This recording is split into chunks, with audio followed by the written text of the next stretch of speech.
आज हम क्लास 7 का साइंस सब्जेक्ट का chapter number 1 nutrition in plants पढ़ेंगे, जिसमें हमने कल ऑटोट्रॉफ्स और हीटरोट्रॉफ्स तक पढ़ लिया था। ऑटोट्रॉफ्स हमने बताए थे जो कि अपना खाना खुद बनाते हैं, किस प्रोसेस से बनाते हैं और वो कौन होते हैं। ऑटोट्रॉफ्स मेनली हमने बताया था कि ऑटोट्रॉफ्स होते हैं वो प्लांट्स होते हैं, और प्लांट्स किस प्रोसेस से अपना खाना बनाते हैं, फोटोसिंथेसिस से बनाते हैं, और कहाँ बनाते हैं ये मेनली, और किसकी प्रेजेंस में बनाते हैं ये भी बताया था। फोटोसिंथेसिस कहाँ होता है, लीव्स में होता है।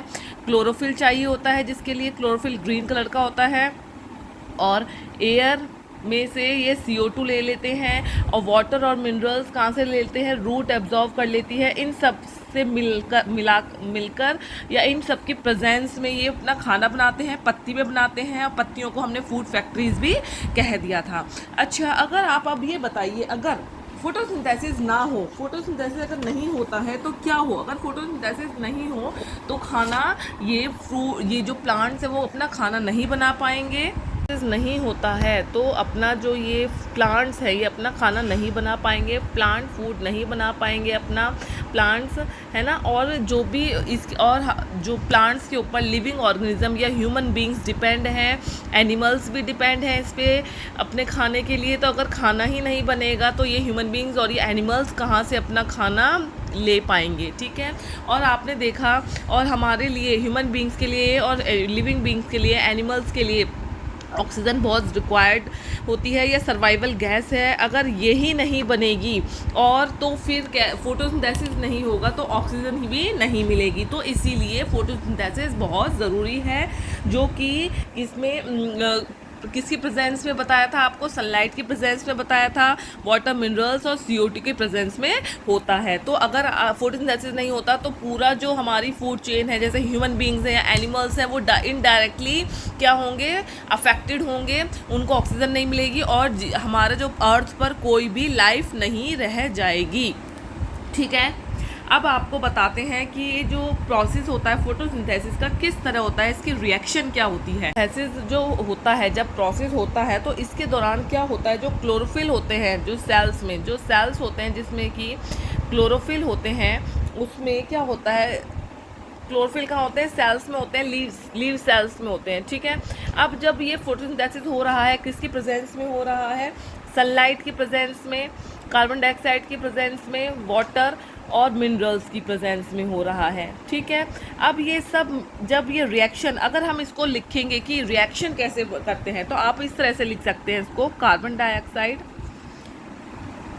लिखेंगे आप इसको, कार्बन डाइऑक्साइड, इसमें हमने वाटर ऐड किया, इन प्रेजेंस ऑफ ऑक्सीजन। ये क्या देता है हमको, कार्बोहाइड्रेट और ऑक्सीजन देता है, in presence of sunlight and water, या आप क्लोरोफिल।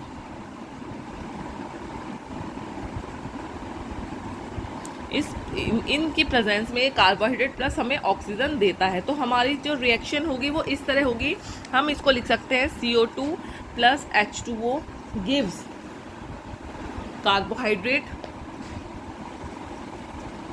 प्लस ऑक्सीजन, ठीक है।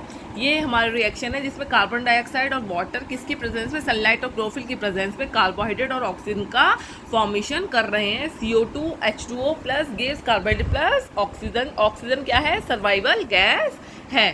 तो ये भी पता होगा कि जो ये CO2 का, जैसे मैंने बताया था, लीव्स होती हैं, लीव्स में आपको मैंने एक चीज़ स्टोमेटा बताए थे पहले। तो स्टोमेटा के बारे में जब हमने कहा था कि इसमें गैसियस एक्सचेंज होता है, जो गैसेस का आदान प्रदान होता है, तो स्टोमेटा मैंने आपको कुछ ऐसे करके बताए थे कि गार्ड सेल्स होते हैं स्टोमेटा में, ये ओपन स्टोमेटा है, और क्लोज स्टोमेटा ये है, तो ये क्लोज स्टोमेटा है, ठीक है। तो जब इसमें ये जो CO2 है, जहाँ फूड फैक्ट्री है, जहाँ खाना बन रहा है, उसमें CO2 कैसे जाती है, इसके थ्रू, ये ओपनिंग है, ओपन हो जाते, ये मॉर्निंग में खुल जाते हैं, जिससे जो CO2 होती है वो यहाँ से चली जाती है अंदर और फोटोसिंथेसिस में हेल्प करती है, ठीक है। अब जो ऑक्सीजन, और इसके दौरान जब और ऑक्सीजन जो बनती है वो स्टोमेटा से ही बाहर आ जाती है।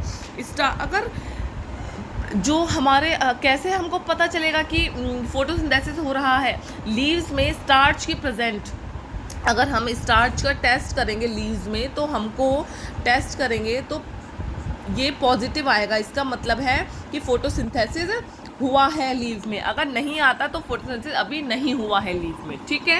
हैं वो ग्रीन होती हैं, क्लोरोफिल की वजह से ग्रीन होती हैं। आपको बताया था कि क्लोरोफिल की वजह से क्या होती हैं? ग्रीन होती हैं, ठीक है। कुछ ऐसी लीव्स भी होती हैं, या कुछ अगर जैसे आपने देखा रेड और ब्राउन पिगमेंट भी पाए जाते हैं, जिसकी वजह से जो ग्रीन कलर की बजाय वो हमें कुछ पत्तियां कभी रेड कलर की दिखती हैं, कभी ब्राउन कलर की दिखती हैं, ठीक है। फोटोसिंथेसिस इन रेड और ब्राउन कलर की लीव्स में भी हो रहा है। जैसे कि मैं आपको बताती हूँ, आपने बहुत सारे ऐसे प्लांट्स देखे होंगे जिनकी रेड कलर की होती है, ब्राउन कलर की होती हैं। तो जो उनमें पिगमेंट कौन सा होता है? रेड कलर का पिगमेंट होता है, ब्राउन कलर का पिगमेंट होता है, जिसकी वजह से वो ऐसी दिखती है। उनमें फोटोसिंथेसिस हो रहा है, तब भी उनमें फोटोसिंथेसिस हो रहा है। आपने देखा होगा ठीक है। आप जैसे कभी बाहर जाते हैं, पॉन्ड्स या जैसे गड्ढों में पानी भरा रहता है, तो आपने वहाँ देखा होगा पानी में कुछ ग्रीन कलर की ग्रोथ सी होती है, ग्रीन ग्रीन पैचेस से होते हैं। ये क्या है? ये ग्रीन कलर से ये होती है फंजाई। क्या होती है ये? फंजाई, काई। इसको हम बोल सकते हैं काई, काई होती है। आपने देखा होगा जैसे पॉन्ड्स होते हैं उसमें कुछ ग्रीन कलर का आपको कुछ ग्रोथ दिखती है। ये क्या होती हैं? ये होते हैं एल्गी। क्या होते हैं ये? एल्गी, एल्गी होती है। और जो ये एल्गी होती है इनमें भी क्लोरोफिल होता है, इसी वजह से ये ग्रीन कलर की होती हैं, ठीक है। कि फोटोसिंथेसिस में कार्बोहाइड्रेट्स बन रहा है, तो कार्बोहाइड्रेट्स किस किस के मिलकर बना है? कार्बन से और हाइड्रोजन से और ऑक्सीजन से। तो ये तीनों तत्वों से मिलकर कार्बोहाइड्रेट्स बना है, जिसको C6H12O6 भी कह सकते हैं। और ये दूसरे कंपोनेंट्स को बनाने के हेल्प में आता है। इसी से आगे जाके क्या बनता है? प्रोटीन्स बन जाते हैं। इसी से आगे जाके फैट्स में ये हेल्प करता है अदर कंपोनेंट्स को। अब जो प्रोटीन्स हैं नाइट्रोजनस सब्सटेंसेस हैं, ये अमीनो एसिड्स होते हैं। प्रोटीन्स ये नाइट्रोजनस सब्सटेंसेस हैं। ये कहाँ से आते हैं और कहाँ से प्लांट को ये मिलते हैं, ठीक है। अब इसको समझते हैं। देखिए, जैसे कि आपको पता है नाइट्रोजन हवा में प्रेजेंट है, कुछ लगभग 71% प्रेजेंट है। लेकिन जो ये प्लांट है इसको हवा से नहीं ले सकता है, उसको तो ये सॉल्युबल फॉर्म में ही चाहिए। तो इसको जब ये हवा से इसको नाइट्रोजन को नहीं ले सकता, सॉल्युबल फॉर्म में चाहिए, तो सॉइल के अंदर कुछ ऐसे बैक्टीरिया होते हैं जो ये हवा वाली जो ये एयर नाइट्रोजनस एयर है, जो ये नाइट्रोजन है जो हवा में उपस्थित है, इसको ये कन्वर्ट कर देता है सॉल्युबल फॉर्म में।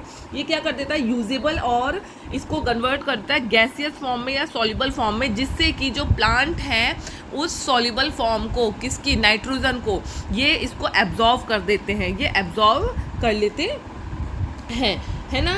और इससे जो हमारे जो फार्मर्स होते हैं, यहाँ पे जो ये बैक्टीरिया क्या काम कर रहे हैं? इसका हेल्प कर रहे हैं इसे सॉल्युबल फॉर्म में नाइट्रोजन को कन्वर्ट करने में। तो ये जब सॉल्युबल फॉर्म में कन्वर्ट हो गया तो ये रूट्स ने इनको एब्जॉर्व कर लिया और फर्दर ग्रोथ और डेवलपमेंट के लिए इनको हेल्प में ले लिया।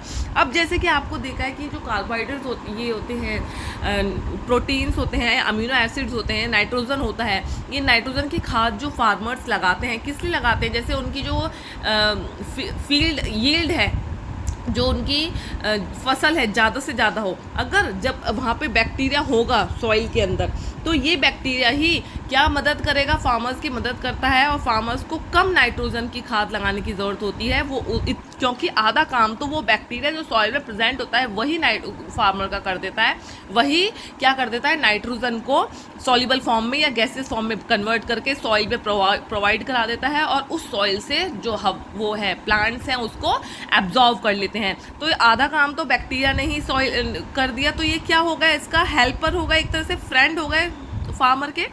वीडियो पसंद आई हो तो लाइक, फॉलो, कमेंट, सब्सक्राइब जरूर करिएगा, और बताते रहिए कमेंट करके कि कौन कौन से टॉपिक जो आपको समझ में आए, तो मैं उन टॉपिक के साथ ज़रूर अपनी वीडियो को लाऊंगी और आपके साथ साझा करूंगी। तो जल्दी से आप मेरी वीडियो को लाइक, फॉलो, शेयर और कमेंट करिए, और सब्सक्राइब करना ना भूलें। तो मिलते हैं फिर अगले टॉपिक के साथ अगली वीडियो में। तब तक के लिए बाय।